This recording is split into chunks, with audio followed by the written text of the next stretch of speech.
Ang Thor: The Dark World ang Tagalog recap natin ngayon mga huwan. Ito ay isang fantasy sci-fi action na Marvel movie na na-release sa taong 2013.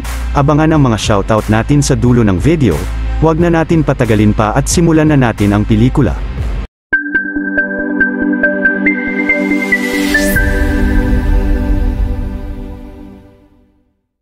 Ilang libong taon na ang nakalipas, gamit ang makapangyarihang Aether ang Dark Elf na si Malekith ay planong baguhin ang buong universe sa walang hanggang dilim, pero si Kingbor na ama ni Odin kasama ang kanyang mga Asgardian soldiers ay matapang na nakipaggera sa mundo ng mga Dark Elves na ang Svartalfheim laban sa mga hukbo ni Malekith rito.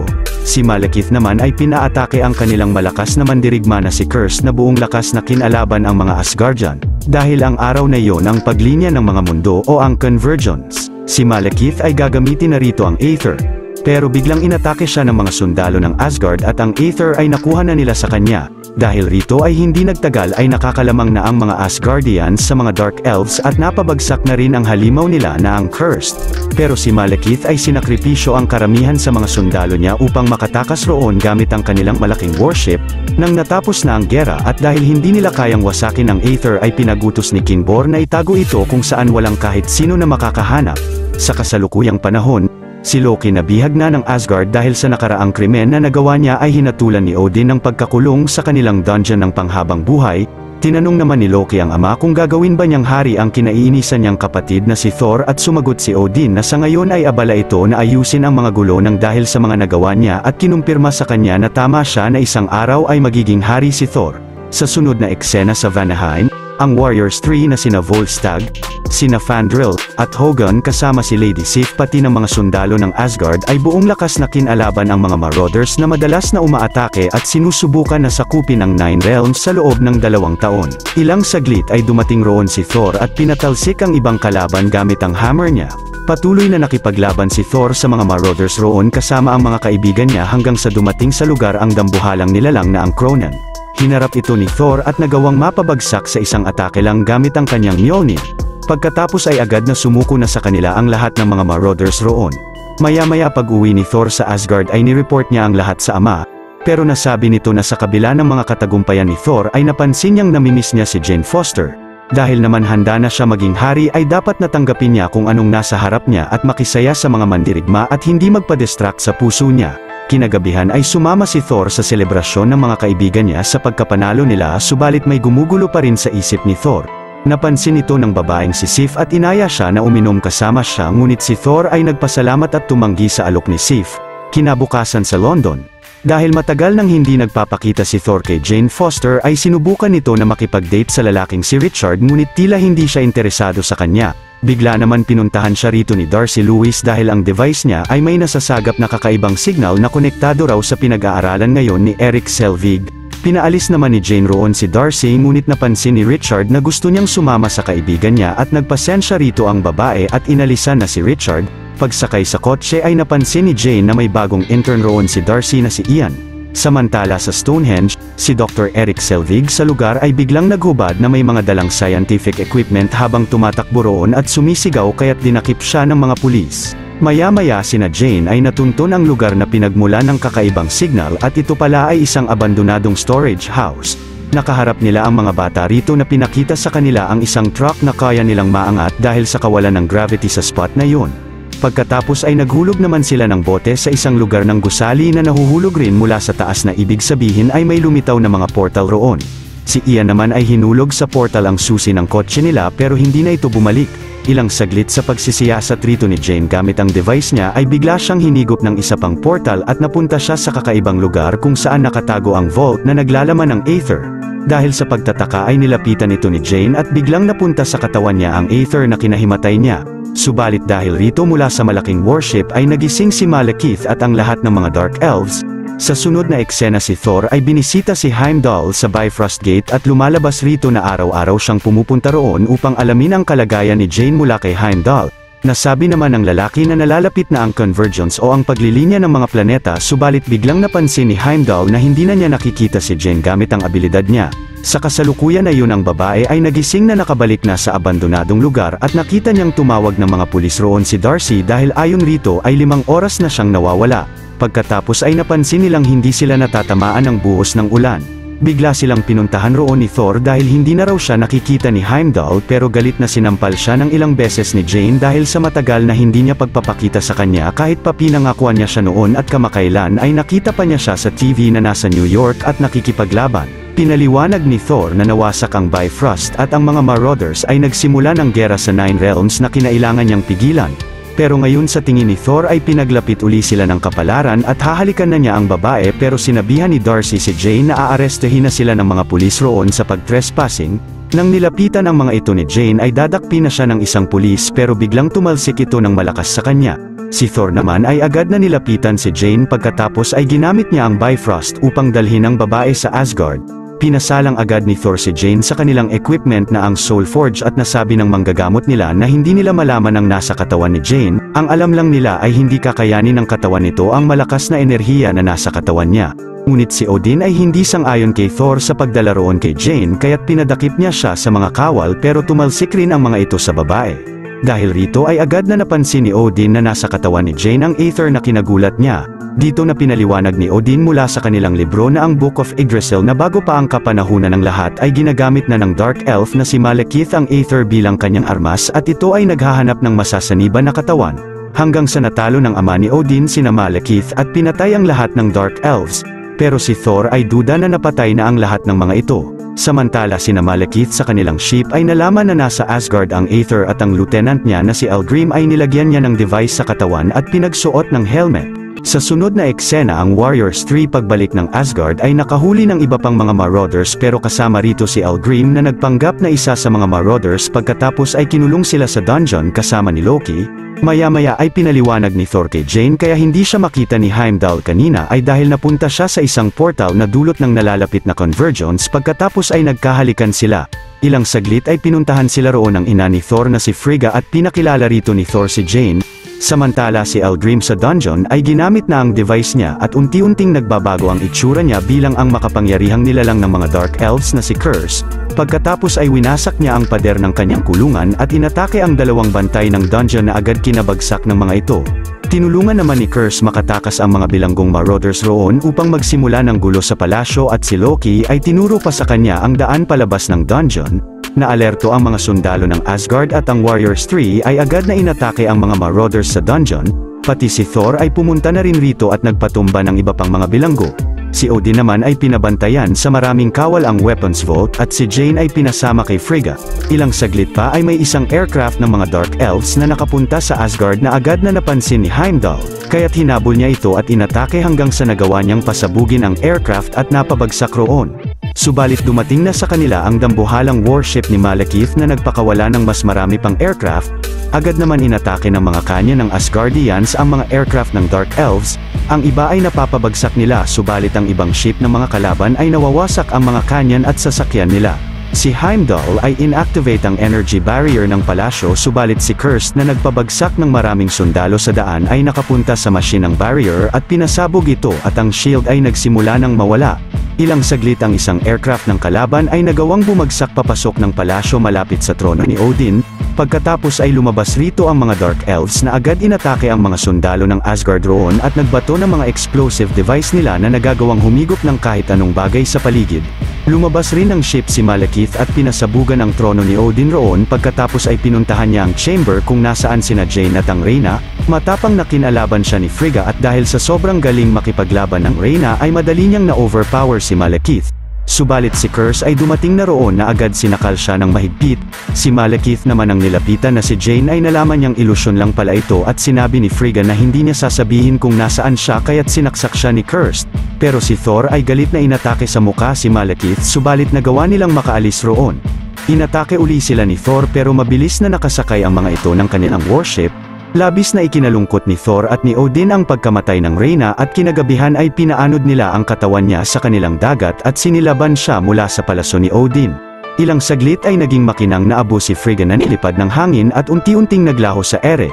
Pagkatapos ay nagpakawala sila ng mga lantern bilang pagdadalamhati sa pagkamatay ng kanilang Reyna. Maya-maya ay binalita ito ng isang kawal kay Loki na labis na kinagalit niya. Sa kasalukuyang iyon ang warship ng mga Dark Elves ay nasa ibabaw lang pala ng Asgard habang nagpapagaling rito si Malekith. Sa sunod na eksena si Dr. Eric Selvig habang nasa isang psychiatric facility ay pinaliwanag ang nalalapit na convergence at habang nangyayari ito ay nawawasak ang gravity at liwanag ng mga mundo. Pero ang mga gravimetric spikes raw niya ay kayang i-stabilize ang sentro ng convergence upang ang paglinya ng mga mundo ay lalagpasan lang ang Earth ngunit walang interesado rito sa paliwanag niya. Samantala ang mga kawal ng Asgard ay binantayan si Jane sa utos ni Odin. Si Fandral naman ay nireport kay Odin na hindi pa nila naaayos ang shield ng palasyo, ang mga equipment nila ay hindi ma-detect ang mga kalaban at kahit pa si Heimdall ay hindi rin sila makita. Ilang saglit ay kinausap ni Thor ang ama na plano niyang dalhin si Jane sa Dark World o sa mundo ng mga Dark Elves upang hindi na atakihin ng mga ito ang Asgard at kapag natanggal na ni Malekith ang Aether kay Jane ay agad nawawasakin niya ito. Pero nagdududa si Odin na hindi niya mawawasak ang Aether at planong maghanda sa sunod na gera nila sa mga Dark Elves hanggang sa huling sundalo nila. Samantala sina Darcy sa kanilang apartment ay napanood si Eric sa balita na nakalikha ng iskandalo sa Stonehenge at dinakip ng mga pulis. Maya-maya si Thor ay nakipag-usap kay Heimdall at hinikayat siya na makipagtulungan sa plano niya na suwayin ng ama. Kahit pa isa itong kataksilan sa kaharian na maaari silang ipatapon o ipapatay. Pagkatapos ay kasama sina Volstagg ay pinagplanuhan nilang ilabas si Jane sa Asgard dahil si Malekith ay nararamdaman ang kapangyarihan ng Aether sa kanya at kapag bumalik sila sa Asgard ay malamang wawasakin ng mga ito ang buong planeta nila. Dahil naman pinasarado ang Bifrost Gate at ang Tesseract ay nakalock sa vault ay planong puntahan ni Thor si Loki sa dungeon dahil may alam itong sikretong lagusan paalis roon. Nang pinuntahan na niya siya roon ay nakita ni Thor na nagdadalamhati si Loki sa pagkamatay ng ina nila. Sinabi naman rito ni Thor na kung tutulungan niya siya na makatakas sa Asgard upang mapaghiganti nila ang ina ay tutulungan niya siyang makaalis roon. Pumayag naman si Loki at nang pinalabas na siya ni Thor sa kulungan ay labis na kinatuwa niya ito at nagpalit pa ng anyo bilang si Captain America pero si Thor ay sinuotan ng mga posas ang kamay niya. Si Lady Sif naman ay madaling pinatumba ang mga bantay ni Jane at dinala niya siya kina Thor. Ilang saglit si Heimdall ay pinapunta sa Bifrost Gate si Odin at ang mga kawal niya upang ma-distract sila pero ang iba pang kawal ay sinabi sa kanya na kinuha ni na Thor si Jane. Samantala sina Thor at Loki kasama si Jane ay sumakay ng aircraft ng mga Dark Elves malapit sa trono habang si Volstagg ay kinakalaban ang mga sundalo ng Asgard sa labas ng ship. Nahirapan paganahin ni Thor ang aircraft at kalaunan ay nagawa niyang ma-power on ito at mabilis na pinalipad paalis ng palasyo. Ngunit ang iba pang mga Asgardian soldier ay agad na hinabol sila sakay ng mga airship ng mga ito. Si Loki ay sinabing hindi magandang ideya na gamitin nila ang ship ng mga Dark Elves upang makaalis ng Asgard pero tinulak siya ng ship ni Thor at siya naman ay tumalon roon kasama si Jane. Bumaba sila ng isa pang airship na dala ni Fandral at ang aircraft ng kalaban ay patuloy na hinabol ng mga sundalo. Nagulat si Loki sa magandang plano ng kapatid pagkatapos ay pinakontrol na ni Thor sa kanya ang airship nila papunta sa sikretong lagusan na alam niya. May umatake pa rin na mga sundalo sa kanila at si Fandral ay pinuntahan ng mga ito at pinatumba sa kanilang airship. Pagkatapos si Loki ay pinunta ang sasakyan nila sa isang bundok at tinahak ang sobrang kitid na lagusan rito hanggang sa nakarating na sila sa Dark World na ang mundo ni na Malekith pero si Jane ay hindi na maganda ang pakiramdam dahil sa Aether sa katawan. Ilang saglit ay napansin ni Malekith na nandoon ang Aether sa mundo nila. Sa kasalukuyang iyon sina Darcy ay pumunta sa psychiatric facility kung nasaan si Eric at nagpanggap si Ian na ama niya ito upang malabas siya roon. Pagkatapos ay dinala ni Ian ang mga kagamitan ni Eric at nasabi nito na ang isip niya ay naalog dahil sa pagkontrol kamakailan ni Loki. Paglabas nila ng lugar ay nakakita sila ng isang grupo ng mga ibon na pumasok sa isang portal at biglang lumabas ang mga ito sa ibaba nila. Si Eric naman ay sinabing mas napapalapit na ang convergence kesa sa inaakala niya. Samantala sina Thor sa Svartalfheim ay hinarap na ni na Malekith. Tinanggal na ni Thor ang posas kay Loki subalit biglang sinaksak siya nito at tinulak roon. Tinadyakan pa ni Loki ang kapatid sa harap ni na Malekith at nang kukunin na ni Thor ang hammer ay pinutol ni Loki ang kamay niya. Pagkatapos ay binigay ni Loki si Jane kina Malekith. Si Curse naman ay sinabi sa leader na bilanggo ng Asgard si Loki at sinimulan na nito ilabas ang Aether kay Jane. Pero ang babae ay nakakita ng pangitain na ang Earth at ang buong kalawakan ay unti-unting binabalot ng kadiliman. Nang natanggal na ang Aether sa kanya ay agad na kinuha ni Thor ang hammer niya at mabilis na kinidlatan ng sobrang lakas ang Aether na kinasabog nito at lumalabas na ang mga ginawa ni na Loki ay upang malinlang lang ang mga kalaban. Subalit ang Aether ay nabuo muli na agad na pumasok sa katawan ni Malekith at umalis siya roon. Kinalaban ni Thor ang mga sundalo ni Malekith at si Curse ay naghagis ng explosive kina Loki at hinigop siya nito pero niligtas siya ni Thor. Pagkatapos ay hinabol ni Thor ang leader nila ngunit pinatalsik siya ni Curse. Sinubukan na kalabanin ni Thor si Curse ngunit na-overpower siya ng halimaw at nakaalis na roon si Malekith. Habang si Loki naman ay magaling na kinakalaban ang mga Dark Elves na sundalo ni Malekith. Ilang saglit ay napatalsik ni Curse si Thor at hinagisa ng malaking bato. Pinapunta ni Thor ang hammer niya sa kanya ngunit pinatalsik lang ito ni Curse. Pagkatapos ay pinagsusuntok siya ng maraming beses ni Curse pero nasaksak siya ni Loki subalit sinaksak rin ito ni Curse sa kanya. Pero nag-iwan pala ng bomba si Loki sa kanya na agad sumabog at hinigop siya. Ilang saglit ay nawalan na ng buhay si Loki sa bisig ni Thor na labis na ikinalungkot niya. Dahil naman sa sandstorm ng planeta ay pumasok ng isang kuweba sina Thor at sinabi rito ni Jane na nakita niya sa pangitain kanina na mula sa Earth ay plano ni Malekith punuin ng kadiliman ang buong universe. Pero biglang tinawagan siya roon ni Richard na labis na pinagtataka niya at nakita ni Jane rito ang hinagis na susi ng kotse nila ni Ian. Pagkatapos ay pinasok ni na Jane ang portal sa kuweba at nakarating sa Earth at sumakay sila sa kotse. Maya-maya ay narating na ni na Jane ang apartment nila at kinausap rito si Eric patungkol sa research nito sa Convergence. Samantala si Loki na buhay pa pala ay nagpanggap na Asgardian soldier at bumalik sa palasyo upang sabihin kay Odin na galing siya sa Dark World at nakita niya roon si Loki na wala ng buhay na ikinalungkot ng hari. Samantala sa pagsisiyasat ni na Jane at Eric ay napag-alaman nila na plano ni Malekith na gamitin ang kapangyarihan ng Aether sa paglinya ng mga mundo na magpapalakas palalo ng kapangyarihan niya na aabot hanggang sa buong kalawakan. Dahil naman nangyari na ito noon, ang mga tao ay lumikha ng sikretong mapa at sa pagkonekta ni Eric ng lokasyon ng mga prehistoric construction kasama na ang Stonehenge ay nalaman nila na mangyayari ang convergence sa Greenwich sa London. Kinabukasan ay sinimulan na nina Jane at nina Darcy ilagay ang mga gravimetric ni Eric sa Greenwich subalit dumating na roon ang malaking warship ng mga kalaban. Pagkatapos ay lumabas rito sina Malekith na agad silang hinarap ni Thor mag-isa. Mabilis naman na inatake ni Malekith si Thor ng maraming beses ng malakas na kapangyarihan niya mula sa Aether. Pero ang bida ay nagawang ihagis sa kanya ang Mjolnir niya na kinatalsik ng kalaban pagkatapos ay kinidlatan ito ng malakas. Maya-maya sina Ian ay natapos ng ilagay ang mga equipment ni Eric sa lugar at gamit ang mga ito ay sinimulan ng ipunta ni Jane ang mga Dark Elves sa mundo nila. Samantala si Thor ay patuloy pa rin na magaling na kinakalaban si Malekith habang napupunta silang dalawa sa iba't ibang mga planeta mula sa mga nagkalat na portal sa lugar dahil sa Convergence, hanggang sa napunta sila sa Jotunheim at ang Frost Beast rito ay napunta sa Earth at umatake rin ng Dark Elves. Sa patuloy na paglalaban nila ay biglang napunta si Thor sa isang istasyon ng tren at si Malekith ay nakabalik sa Greenwich. Sina Darcy naman ay hinabol ng mga Dark Elves sa paligid pero si Ian ay binagsak sa mga ito ang isang kotse roon na kinamangha ni Darcy sa kanya at ilang saglit si Jane ay aksidenteng napunta sina Darcy sa kanila na naghahalikan. Nang nakita naman ni Malekith na naglilinya na ang mga portal ng Nine Realms ay sinimulan na niyang ilabas ang napakalakas na kapangyarihan ng Aether sa buong lugar papunta sa mga malalaking portal. Ilang saglit ay nakarating na roon si Thor kasama sina Jane at kinuha niya ang mga equipment ni Eric pagkatapos ay buong lakas na lumapit kay Malekith. Hinagis ni Thor isa-isa ang mga equipment sa kalaban habang si Jane ay pinupunta ang mga kamay nito sa planeta nila. Sinabi naman ni Malekith na hindi niya mawawasak ang Aether pero si Thor ay sumagot na siya naman ay maaaring mapatay. Pagkatapos ay nilagay ang isa pang equipment sa kanya at pinatalsik, at si Jane ay binalik rin si Malekith sa Svartalfheim.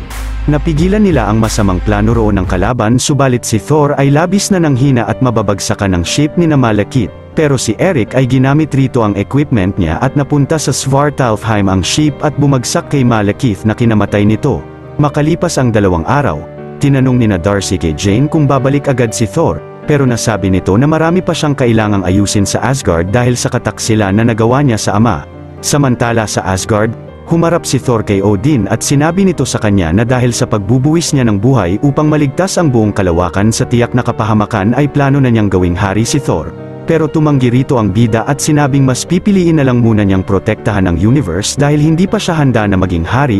Pagkatapos ay binalik ni Thor ang Mjolnir sa ama pero hindi ito tinanggap ni Odin dahil ito raw ay pag-aari na niya. Pinayagan naman ni Odin si Thor na puntahan si Jane sa Earth at umalis na siya roon subalit ito pala ay si Loki na pineke lang ang pagkamatay at kinuha ang trono ni Odin. Sa mid-credits scene, sina Volstagg at Lady Sif ay pinuntahan ang kolektor na si Tanelir Tivan upang ipatabi rito ang Aether sa kadahilanang nasa vault na nila ang Tesseract at sobrang mapanganib na itabi ang 2 Infinity Stone sa kanila. Subalit pag-alis ni Volstagg roon ay nagpaplano pala ang kolektor na kolektahin ang mga Infinity Stones. Sa post-credit scene, si Jane ay sobrang namimiss na si Thor pero biglang pumunta ito roon gamit ang Bifrost at agad na nagkahalikan sila. Samantala ang Frost Beast sa London ay na-stuck na roon at hindi na nakabalik sa Jotunheim. Dito na natatapos ang malupit na istorya ng pelikula. Kung natuwa at nagustuhan nyo ang ating tinampok na pelikula ngayong araw ay maaari nyo rin panuurin ang iba pang mga Tagalog recaps natin sa main page ng ating channel, at syempre huwag nyong kalimutan na mag-like, subscribe at mag-hit ng notification bell dahil marami pa tayong tatampok na exciting na mga pelikula sa mga susunod na linggo. Malupit na shoutout kina Mark Kevin Bustos, Joel Lucban, Saijan Arcega, Franz Marinos, Joshua Carl M. Bona, Rocky Espirito, Daniela Villanueva, John Cliff Manalon, at kay Rafael Alberto Panganiban. See you on the next one mga Juan.